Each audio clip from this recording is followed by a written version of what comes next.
Good morning, guys. Today we will discuss chapter 4 metals and non-metals.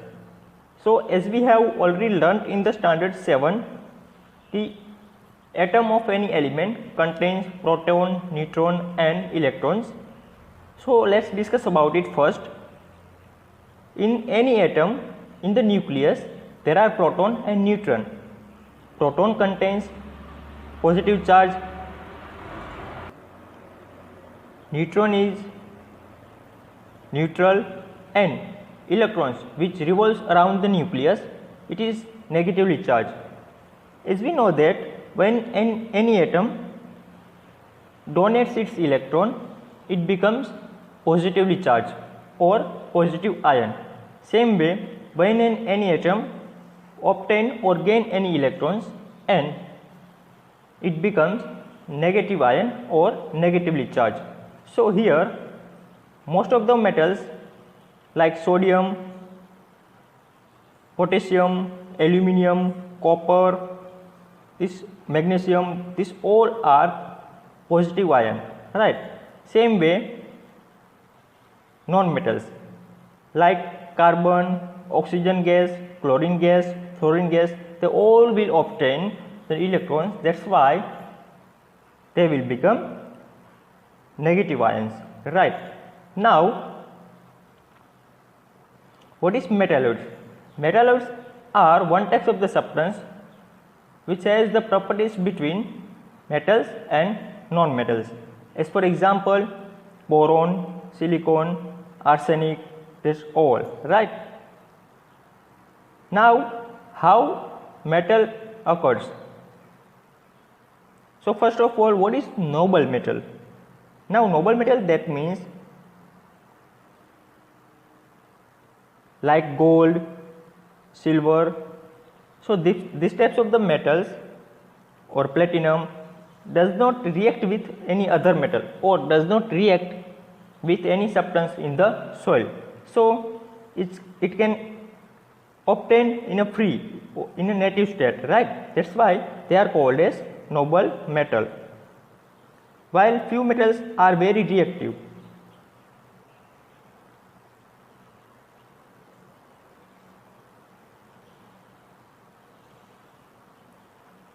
Like aluminium. So aluminium obtained from its ore. Now what is ore?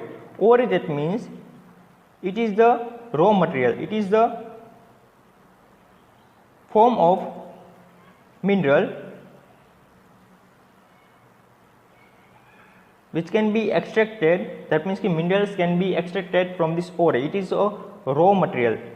As for example, if I say the aluminium, so before we obtain aluminium, we need to collect the bauxite. Bauxite, that means Al2O3 plus 2H2O.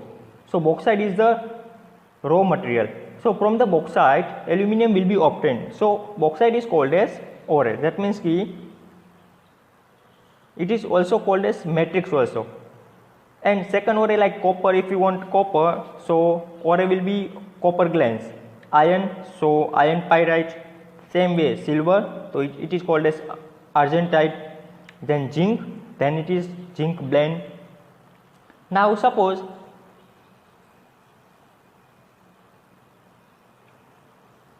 see, these are the pictures of ore. Now suppose in ore, if the minerals are in very large amount, metals are in very large amount, and there are low percentage of impurities like rocky and earthy impurities are there, right? So these are called as gangue or matrix, and this will be obtained by the mining process, right?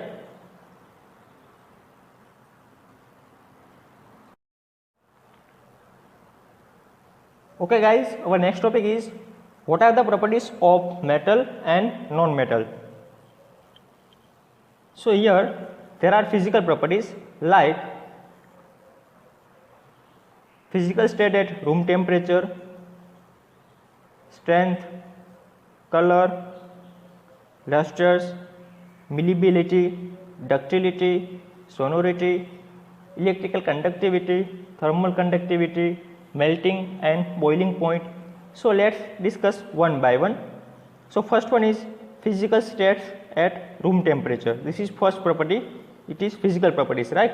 Now, so most of the metals are solid at room temperature, but mercury is only a metal that is liquid at room temperature, but other metals like gallium, rubidium, these all are liquid at room temperature, right? Now non-metals.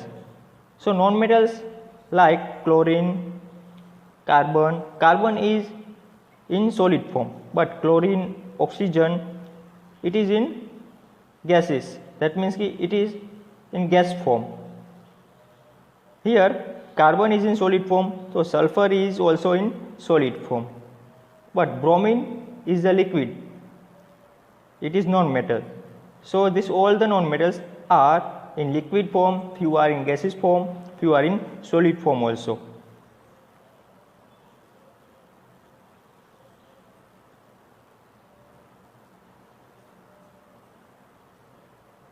Now strength. So first metal. So metals are generally strong and hard, but some metals like sodium and potassium are soft. It can be cut by knife also. Now non-metals.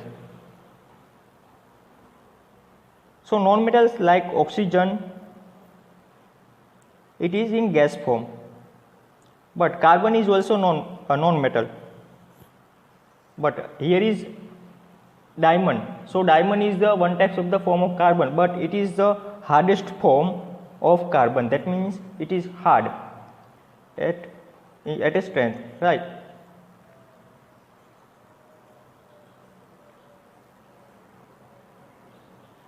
Now third one is color.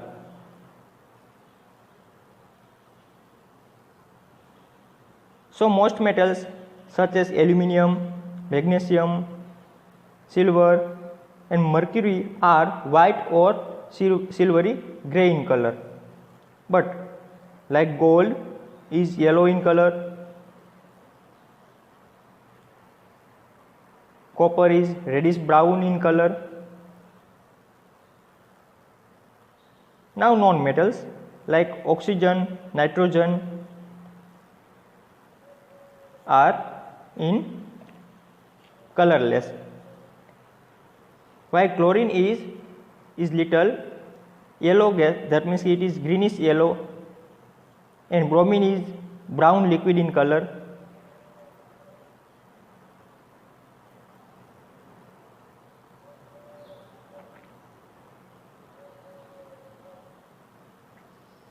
Now next property is luster.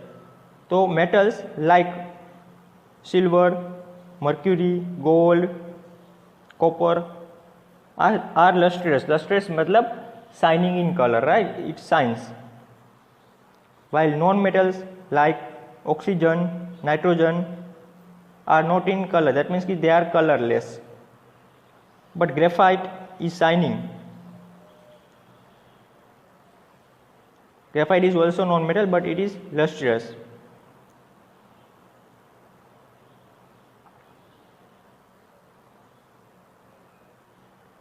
Now what is malleability? Malleability and ductility. So malleability can be beaten into thin sheet without breaking or cracking. That means the substance which can be beaten into thin sheet, we can make thin sheet of that metal. So it has the property of malleability. The same way ductility. So it is a material which can be drawn into thin wire. If we stretch, it can be converted into the thin wire, so it is called as ductility. So let's see which metals.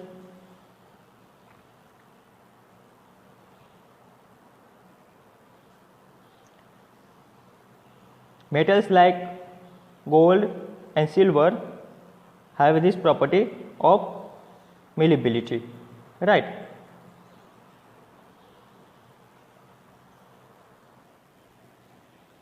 That's why they can be useful to make jewelries.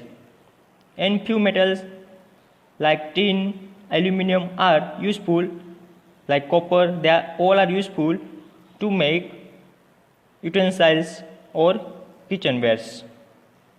Now non-metals. So non-metals mostly are solid, liquid in gas form, but they are non-malleable or non-ductile.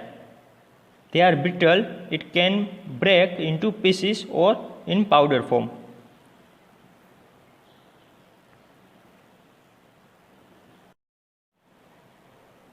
Now guys, next property is sonority. Sonority, that means it is a property of metal due to which metal object produce a ringing sound when it struck with any other object. So all the metals mostly produces ringing sound when it struck with any other object, but non-metals does not produce any ringing sound. That's why it is called as non-sonorous. Now next property is electrical conductivity. So mostly non-metals are good insulator. That means it is bad conductor. Like graphite, it is good conductor. Mostly जो non-metals are, it can't conduct electricity, right? That means कि electric conductivity, that means it has the ability of a substance to allow electric current to pass through it easily. This is called as electric conductivity. Now in metals, so mostly metals are the good conductor of electricity. That's why they are useful to make wire. They are inductile also, like aluminium, copper, steel.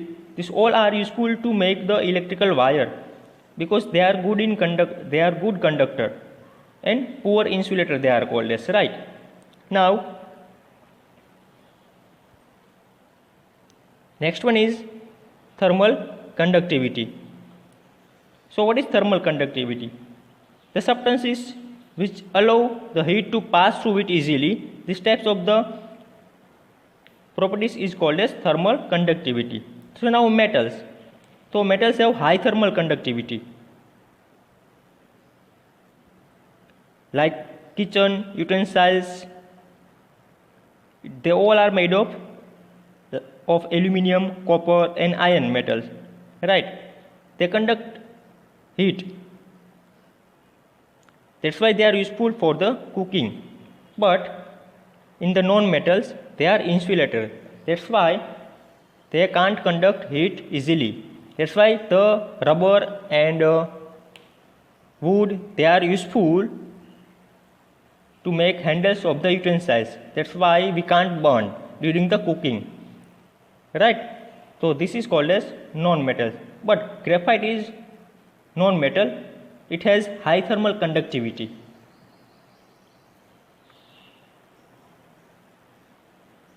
Now melting point and boiling point. So metals, mostly metals have high boiling point, like 3414. It is the melting boiling point of tungsten. While sodium and potassium have low melting point. Gallium, francium and rubidium have high melting point. That means it is not high melting point, but it is near at room temperature.